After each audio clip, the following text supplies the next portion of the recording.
عورت کوشش ضرور کرتی ہے جو اچھی سمجھدار سنجیدہ متین خاندانی تربیت کے ماحول سے گزری ہوئی خواتین ہیں کہ وہ اپنے مزاج کو اپنی طبع کو اپنے شوہر کی رضا میں گم کر لیں، اور ایسی عورتیں ہی خوشگوار زندگی کا لطف اٹھا سکتی ہیں اور پھر اس کے اثرات اولادوں پر مرتب ہوتے ہیں۔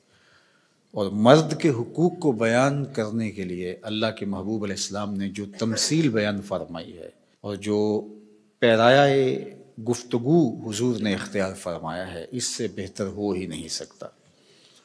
ہوا اس طرح کہ صحابہ حضور کی خدمت میں حاضر ہوئے اور کہا کہ ہمارا اونٹ دیوانہ ہو گیا ہے۔ فرمایا چلو میں تمہارے ساتھ چلتا ہوں۔ صحابہ کہتے ہیں ہم ڈرے، کیونکہ اونٹ جب دیوانہ ہو جائے تو پھر اس کو سنبھالنا آسان نہیں ہوتا اور وہ سخت حملہ آور ہوتا ہے۔ تو خیر حضور تشریف لے گئے، ہم بھی حضور کے ساتھ تھے۔ جو ہی دروازہ کھولا تو اونٹ دوسرے کنارے پر تھا، دوڑتا ہوا آیا۔ تو حضور کی زندگی کتنی قیمتی ہے، تو صحابہ کے سینوں میں دل تھر تھر کانپنے لگے، لرزہ بر اندام تھے کہ جانور ہے نقصان نہ پہنچا دے۔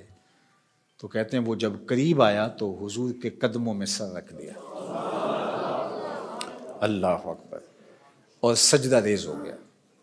تو جب اونٹ نے حضور کے قدموں میں سجدہ ریزیاں کیں تو صحابہ جو پہلے ڈر رہے تھے، اب ان کی کیفیت عقیدت اور بڑھ گئی کہ جانور ہو کے حضور سے اتنا پیار کرتا ہے، ہم تو سینے میں دل رکھتے ہیں۔ تو انہوں نے ایک جملہ کہا، نحن احق ان نسجد للنبی، حضور ہمارا جی بھی چاہتا ہے کہ ہم بھی آپ کو سجدہ کریں۔ یہ جانور ہو کے آپ کی معرفت رکھتا ہے، پاگل ہو کے آپ کو پہچانتا ہے، ہم تو سینے میں دھڑکتا ہوا دل رکھتے ہیں اور دل میں آپ کے پیار کی ایک کائنات آباد ہے، تو پھر ہماری پیشانیوں کے اندر بھی سجدے ٹپک رہے ہیں، ہم بھی آپ کو سجدہ کرنا چاہتے ہیں۔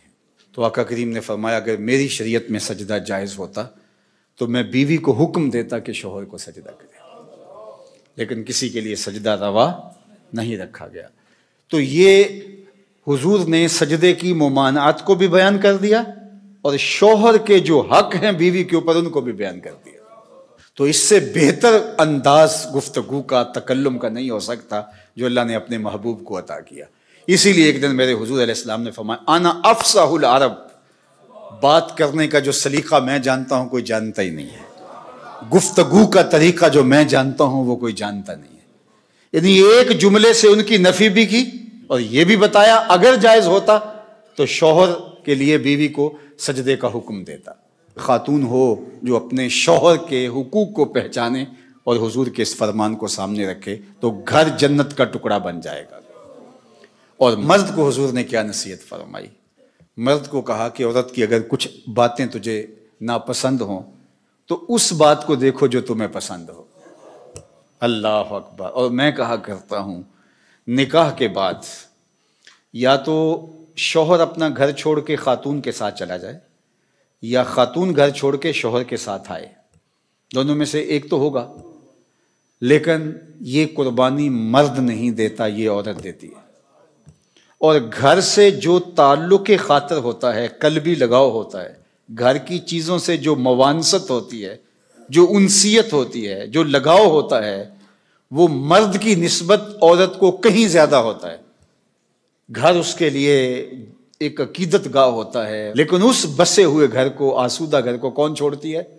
خاتون۔ کس کے لیے چھوڑتی ہے؟ شوہر کے لیے۔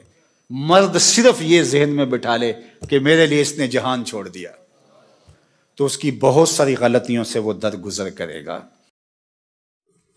مومن گھر میں پیدا ہو جائے اسے اس بات کا خیال رہنا چاہیے کہ اللہ کے رسول صلی اللہ علیہ وسلم نے ارشاد فرمایا الدنیا سجن المؤمنین و جنت الکافرین، کہ مومن کے لیے دنیا قید خانہ ہے، دنیا مومن کے لیے دنیا جہنم جیسی ہے، پریشانیوں کا گھر ہے، اور کافر کے لیے جنت۔ اس لیے فرمایا کہ کافروں کے اوپر کوئی احکام عائد نہیں ہوتا، کوئی احکام لاگو نہیں ہوتا، وہ چاہے جیسی مرضی زندگی گزارے، لیکن جو بندہ لا الہ الا اللہ محمد رسول اللہ